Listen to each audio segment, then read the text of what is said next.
Yung mga volunteers po namin dito are also coming from the other different agencies. No? Kasi nagkaroon nga po ng directive coming from the executive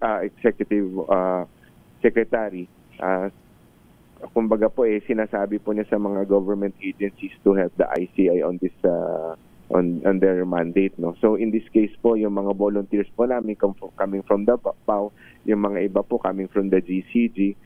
Itong mga taong to po nakakasweldo naman po sila. So nevertheless naman po, kahit na hindi volunteers po in the sense po na ano sila doon na-assign po sila temporarily po in the meantime. Ayun. So, hindi, pero doon kayo binubutasan na kaya daw hindi kayo independent dahil ang mga tao nagtatrabaho diyan mula din sa executive department.